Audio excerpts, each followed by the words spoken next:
Y me da gusto saludar esta mañana a Kenneth Smith. Él es ex jefe negociador del TEMEC y socio de Agón. ¿Cómo estás, Kenneth? Buenos días. Muy buenos días, Rodrigo. Qué gusto estar contigo. Gracias por tomar la llamada, Kenneth. Y voy directo al punto. Ya he estado hablando acerca de la contrarreforma eléctrica y lo que se está planteando. En el escenario de que se aprobase, que los legisladores del PRI se dieran a la enorme presión que está sobre ellos, tanto en la Cámara de Diputados como en el Senado, ¿qué ocurriría en términos de los acuerdos de libre comercio, el TEMEC, el acuerdo de libre comercio con Europa, y qué recursos estarían utilizando las empresas, pues que ya tienen una inversión enorme en México? Ayer decía el Consejo Coordinador Empresarial que se trata de 44,000 millones de dólares, y ahí pues hay empresas europeas, obvio, italianas, españolas, obviamente estadounidenses, canadienses no lo tengo tan claro, pero ¿qué ocurriría, Kenneth? Mira, pues las empresas que estarían siendo afectadas por esta medida tendrían recurso a los mecanismos de solución de controversias, no solo del TEMEC, sino del Acuerdo Transpacífico y de los acuerdos que se tiene de manera individual con los países de la Unión Europea para proteger a las inversiones, los APRIs. Obviamente podrían argumentar que esta reforma lo que hace es cederle el control del mercado eléctrico a la CFE y sacarlos de toda posibilidad de participar en el mercado de generación eléctrica en México, lo cual estaría violando los principios básicos de protección de inversión plasmados en el TEMEC y en los tratados que mencioné. Entonces, ahí tendrían la posibilidad de seguir dos vías. Una sería acudir a su estado, a sus países, ya sea Estados Unidos, Canadá, los países que ya mencioné, y solicitarles que presenten consultas ante el gobierno de México e inicien un proceso de solución de controversias estado a estado, donde si un panel determina que las empresas tienen la razón, por ejemplo, Estados Unidos podría imponer represalias comerciales por el monto equivalente al daño que esto está causando a las empresas de Estados Unidos. La otra opción es que las empresas en lo individual utilicen el mecanismo de inversionista Estado, que dentro del TEMEC permite que las empresas en lo individual reclamen daños por los cambios en las condiciones de inversión que hacen que sus inversiones sean inviables en México. Son paneles arbitrales imparciales, independientes, que pueden tomar varios años en resolverse, pero que sirven, por un lado, para, en caso de que de plano no haya una solución, el gobierno de México tenga que pagar daños por probablemente cientos de millones de dólares en lo individual a las empresas, y también les sirve a las empresas el hecho de presentar la solicitud de iniciar un panel para mejorar su posición negociadora con el gobierno de México y tratar de llegar a una solución que no implique irse hasta el final del panel. Entonces tienen varios mecanismos de solución de disputas que pueden utilizar al interior de los tratados, porque esta iniciativa claramente viola los compromisos internacionales de México. Ahora, ese es, digamos, el deber ser y la parte concreta que está escrito, pues justamente en los tratados. Tú eres un evidente conocedor, pues de la relación de México. Te tocó la parte del TEMEC, obviamente, pues con los demás países en el marco del Acuerdo Transpacífico que también mencionas. Eh, ¿qué pasaría en términos de, pienso más sobre todo en el TEMEC porque Estados Unidos es nuestro gran determinante, ahí se va el 81% de nuestras exportaciones? ¿Qué pasaría en términos del TEMEC? Porque supongo yo que se generaría muchísima presión de distintas fuerzas de Estados Unidos con respecto a México. ¿Qué verías más allá del camino legal que seguirían las empresas? Sí, definitivamente ya hemos visto con la ley de electricidad que se aprobó hace algunos meses, con la ley de hidrocarburos, presión del sector privado estadounidense sobre su gobierno para tomar medidas, para actuar en términos de, por lo menos, presentarle a México la preocupación del impacto que están teniendo este retroceso, digamos, en los compromisos de México en materia energética, y el gobierno de Estados Unidos en los mecanismos que existen al interior del Telecan, sin irnos a panel, sin llegar a la parte litigiosa, tiene la posibilidad en la comunicación del diario entre los ministros encargados del comercio de presentar estas preocupaciones. señalar claramente que en caso de que se afecten estas inversiones que ya mencionaban las cifras enormes, el CCE de más de 40,000 millones de dólares de inversiones de diversos países, Estados Unidos en ese sentido puede enviar la señal clara de que no es posible que México quiera mantener acceso irrestricto al mercado de Estados Unidos y al mismo tiempo cerrar el acceso al sector energético. Esto obviamente puede generar presiones en el sector, los sectores exitosos de exportación de México hacia Estados Unidos, el sector agropecuario, el sector automotriz, el sector acerero, y entonces esto, por supuesto, puede complicar la relación. El TEMEC en su primer año ha funcionado muy bien en términos del incremento del comercio y atracción de inversión, pero obviamente una disputa de esta naturaleza que claramente viola los compromisos del tratado representa la posibilidad de afectar los intereses exportadores en los sectores más exitosos que ha tenido México hacia Estados Unidos. Claro. Ahora, ¿por qué o cuál sería tu interpretación de lo poco visible que ha sido la administración de Joe Biden vinculado a pues este tema en lo particular, pero a otros temas que ya se han venido asomando en la agenda y de repente parece que no se involucra? Entiendo que hay una agenda doméstica enorme, la que está enfrentando con el COVID, en fin, el reto de China, etcétera, en donde finalmente este tema también está vinculado. Pero ¿a qué atribuyes, digamos, esta caución? ¿Es muy nuevo? ¿No se han dado cuenta? ¿Cómo lo interpretas? Mira, como bien mencionas, hay temas domésticos importantes, obviamente el combate al COVID, también la situación de negociación que tiene el Ejecutivo con el Congreso Ujú. para incrementar el techo de deuda de Estados Unidos. Esa es una presión muy fuerte que va a seguir de aquí a fin de año. La situación internacional con China, la situación con Afganistán y el Medio Oriente, que distraen a Estados Unidos. Pero en particular en la relación con México, yo siento que también ha habido una posición un poco más laxa de la administración Biden, porque están tratando de enfocar las baterías en algunos de los temas prioritarios en la relación para ellos, como es el tema migratorio.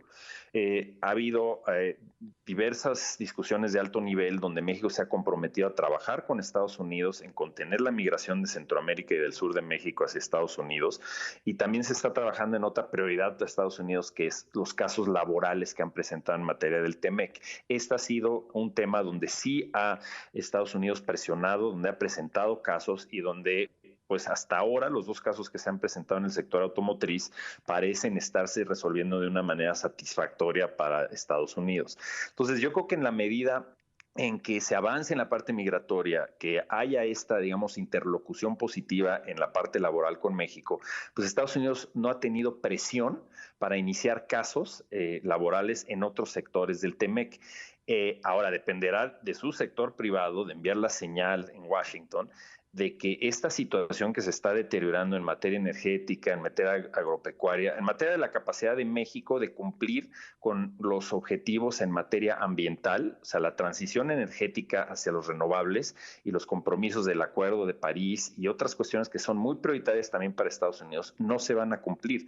Y si México cierra el sector energético, cierra el sector agrícola como se está dando, pues va a generar un problema muy fuerte para los exportadores estadounidenses. Entonces tienen que sentir esa presión de su sector privado para que, creo yo, que pongan estos temas sobre la mesa de una manera más contundente, porque es cierto que hasta el momento han mantenido una posición bastante laxa respecto a estos temas que hemos visto en México. Claro, y sobre todo porque en la estrategia de fondo, en el pivoteo que está haciendo Estados Unidos con respecto a China, que claramente identifica como su principal competidor, pues requiere reorientar cadenas de suministro y ahí la región TEMEC ahora es clave y particularmente México, ¿no? Que en la estructura de costos pues es muy competitivo, pero que esto pues le quitaría mucha competitividad y además pues manda una señal, digamos muy preocupante, supongo yo, en términos de inversión, ¿no?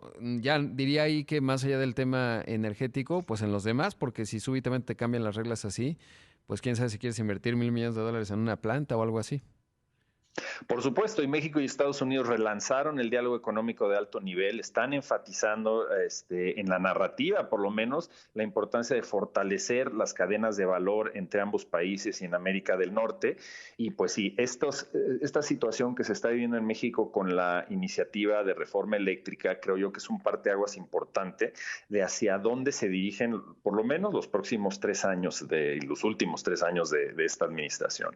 Entonces, en ese sentido, debe haber un esfuerzo, creo yo, en México de entender que si vamos en la dirección de aprobar esta reforma, de implementarla, sí se manda una señal grave en términos de la disposición de México de cumplir con sus compromisos internacionales, que puede enfriar la atracción de inversión extranjera.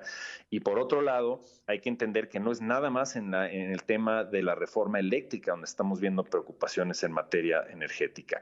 En la parte de hidrocarburos hemos visto retrocesos, por ejemplo, en el uso de biocombustibles, una norma que se echó para atrás que permitía el uso del etanol en todo México en lugar de usar oxigenantes fósiles. Claro. Entonces, ese tipo de cuestiones están afectando la capacidad de que México cumpla con sus objetivos ambientales, reduzca los precios de la gasolina y en la parte eléctrica que utilicemos energías limpias, que es la tendencia. Seguimos con más aquí en Imagen. Kenneth, desafortunadamente nos tomó el corte automatizado, pero nos estabas contando, se escuchó prácticamente toda la respuesta, en función del otro ángulo, que es el tema de los hidrocarburos, que sin duda al desaparecer la Comisión Nacional de Hidrocarburos y sobre todo pues con lo que ha venido cambiando, se pone en duda también la inversión en tema de hidrocarburos, pero también los compromisos de México en materia medioambiental, que hoy como nunca están muy presentes en la agenda global. Uy, ahí parece que perdí a Kenneth. Estoy platicando esta mañana con Kenneth Smith Ramos, el ex jefe negociador del TEMEC, el Tratado México, Estados Unidos y Canadá, y socio de Aegon, y vamos a ver si de Aegon, perdón, vamos a ver si está con nosotros ahí, Kenneth Ramos, porque bueno, pues hoy hemos estado discutiendo, hablando de la contrarreforma eléctrica que se presentó el jueves por la tarde. Habló el viernes por la mañana el presidente de la República, el propio secretario de Gobernación, y que pues ha generado una fuerte respuesta del sector privado. Como le decía al inicio del resumen del programa, estima el sector privado, el Consejo Coordinador Empresarial, que esto pues afectaría inversiones ya comprometidas por un total de 44,000 millones de dólares. Y sobre todo, pues también la estructura de costos de las empresas, en donde la electricidad es un insumo básico, y esto no lo dijo el CCE, pero pues es obvio, repercutiría en la estructura de costos de los productos, y finalmente pues esto al final lo acabaríamos pagando los consumidores, entendiendo además que por otro lado, pues hay también otras preocupaciones que conversaba con Kenneth en función de la señal que manda México, más allá del tema eléctrico en específico y del tema energético, en términos de la confianza que hay de que pueda cumplir con sus compromisos, y sobre todo pues no afectar o no cambiar las reglas a la mitad, afectando inversiones significativas. Pues parece que estamos teniendo ahí un problema técnico para enlazar a Kenneth Ramos. Así que, bueno, pues vamos a continuar. Mientras tanto, le cuento, hablando de inversión, acaba de dar a conocer el INEGI la inversión fija bruta al mes de julio. Es un buen dato. Creció mes con mes 2.1%. ¿Y por qué digo que es buen dato? Porque veníamos de una caída en junio de 1.8%. Mes con mes también, así que ya se ve una recuperación. Si lo observamos mes con mes, la maquinaria de equipo crece 4.5%, naturalmente por el tema de los microprocesadores, equipo de transporte retrocede 2.5%, en cuanto a lo importado, el equipo de transporte cae 8%, y pues avanza, por ejemplo, la construcción 2.1%, ese es buen dato, le digo, que muestra una recuperación. Finalmente, a tasa anual es un avance de 17%, obvio, comparado con el 2020, la base de comparación no ayuda. Y ahora que hablábamos de inversión, también se dan a conocer los datos de la producción de vehículos ya el mes de septiembre, pero bueno, ya recuperamos a Kenneth. Kenneth, disculpa el corte automatizado que nos tomó y ahora el problema con el enlace. Nos estabas contando acerca de, pues justo el tema, también la dimensión medioambiental, que sin duda es un asunto clave. Sí, ese es un tema fundamental y lo que estamos viendo en México es una tendencia de echar para atrás no solo la apertura del sector privado en materia eléctrica, en materia de hidrocarburos, sino que las consecuencias de esto va a ser que México no pueda cumplir con los compromisos ambientales, por ejemplo, en calidad del aire que están planteados en el TEMEC al desvirtuar o eliminar los incentivos para invertir en tecnología limpia y en energías renovables, la generación de electricidad a partir de energía eólica y solar, y por otro lado, la continuación de utilización de oxigenantes fósiles en las gasolinas en lugar de utilizar biocombustibles como etanol. Entonces, eso por supuesto representa un problema en términos del cumplimiento de los compromisos internacionales, pero sobre todo si te pones a pensar en el impacto futuro que va a tener en nuestro país en materia ambiental y también, por supuesto, el riesgo de que nuestras exportaciones estén sujetas a restricciones en un futuro. Hay toda una discusión a nivel mundial sobre reducir la huella de carbón de los productos que se exportan.